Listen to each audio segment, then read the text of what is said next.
XRP is entering one of those moments where the noise on the surface and the movement underneath are telling two completely different stories. On one side, you have retail traders asking why the price has not exploded yet, why every regulatory update only gives XRP a short move before it cools off again, and why the market still feels heavy even when the news looks bullish. But on the other side, institutions are quietly positioning, ETFs are absorbing supply, Wall Street names are showing exposure, and the Clarity Act is moving closer to becoming the kind of structural unlock that could change how banks and financial firms approach digital assets. This is the part most people miss. The real story is not always the candle on the day the news breaks. The real story is what that news allows to happen afterward. When Ripple won a major part of the court case, the price moved, yes, but the bigger impact came later, because XRP became easier to list, easier to access, and easier to build around. Coinbase, Robinhood, global exchanges, and new products all became part of the next stage. The same kind of thinking applies to regulation.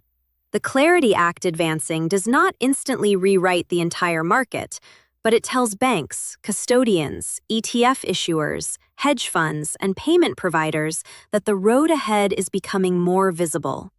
That is why the institutional filings matter. Citadel, Goldman Sachs, Millennium Management, Clear Street Group, Royal Bank of Canada, Bank of Montreal, and other firms showing XRP-related exposure may not look dramatic to people who only focus on daily price action, but the signal is powerful. These are not emotional retail buyers chasing a green candle. These are structured financial players preparing for demand, liquidity, client execution, market making, and long-term exposure through products they understand. Goldman Sachs showing exposure across multiple XRP ETF products. Citadel holding positions across several XRP vehicles. Millennium Management holding millions in cumulative exposure, and dozens of institutional holders appearing in Bitwise XRP ETF filings, all point toward the same quiet pattern. The biggest money does not always announce itself loudly. It files, accumulates, waits, and positions before the crowd understands what is happening. And that is exactly why XRP holders are watching this phase so closely.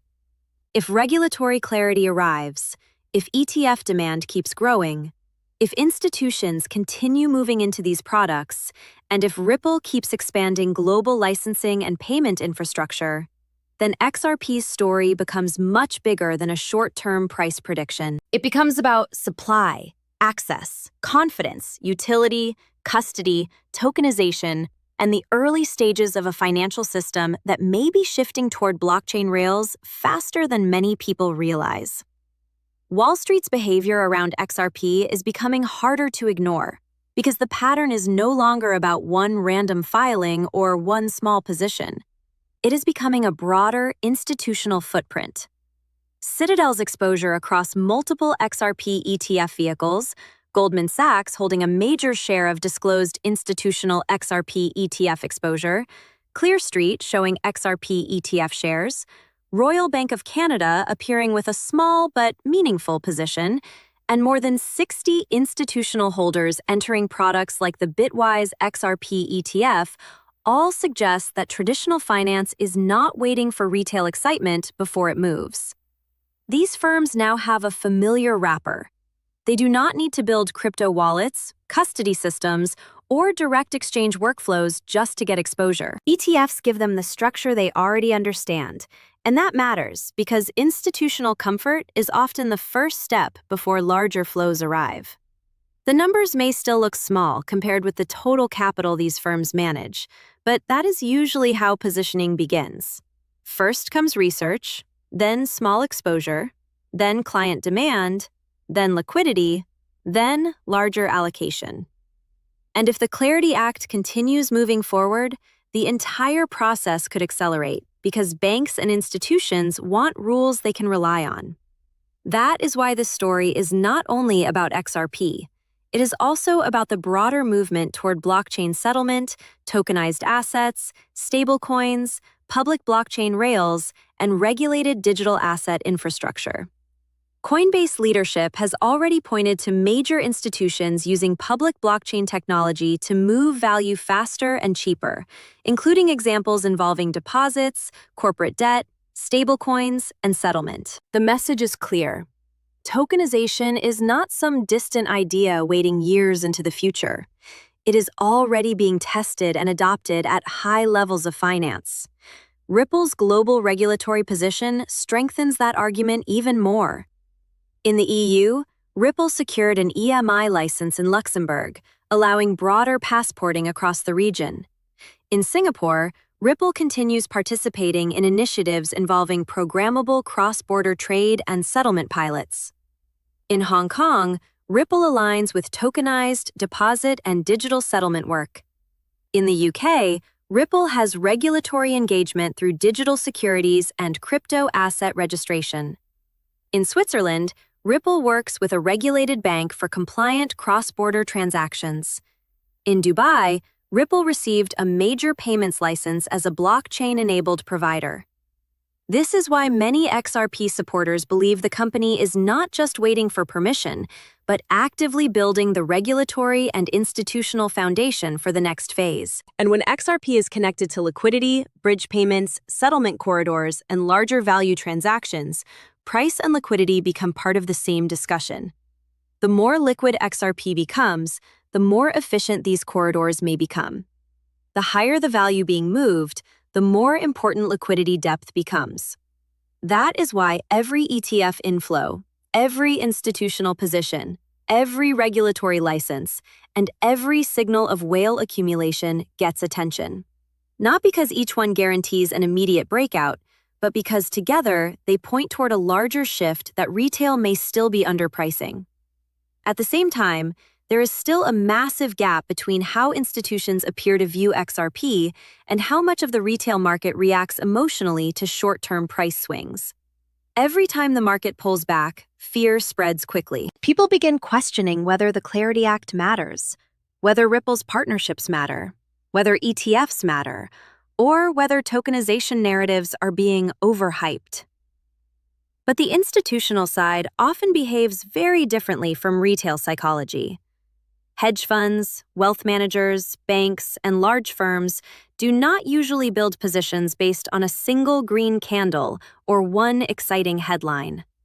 They build around long-term infrastructure, expected regulation, liquidity access, and future demand.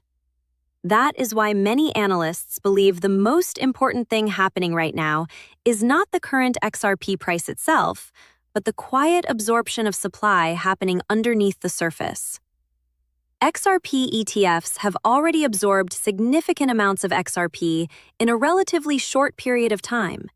And if those inflows continue over the next 12 to 24 months, billions more could eventually move into long-term custody structures. Unlike short-term retail traders constantly buying and selling emotionally, institutional ETF flows tend to be stickier capital.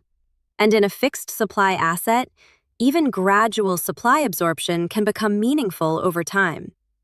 This is why many XRP supporters think the market still does not fully understand what regulatory clarity combined with institutional access could eventually mean. Meanwhile, whales continue accumulating. Sentiment data showed XRP whales holding tens of billions of tokens at levels not seen since previous cycles, while ETF inflows remained positive even during broader market weakness. And this is where the emotional divide becomes obvious. Retail investors often focus on short-term volatility, but institutions appear focused on positioning before clarity fully arrives. Some of the largest financial names in the world are now participating in XRP-related products, while blockchain adoption itself keeps accelerating. Stablecoins, tokenized deposits, corporate debt settlement, programmable finance, digital collateral, and public blockchain infrastructure are all moving from theory toward implementation. The conversation has shifted from if blockchain becomes part of finance to how fast that transition unfolds. Ripple's role inside payments, liquidity, settlement, and interoperability keeps placing XRP directly inside that broader discussion. And that is why many investors believe this cycle feels different from previous ones. The market may still be volatile. Prices may still pull back. Sentiment may still swing between fear and excitement.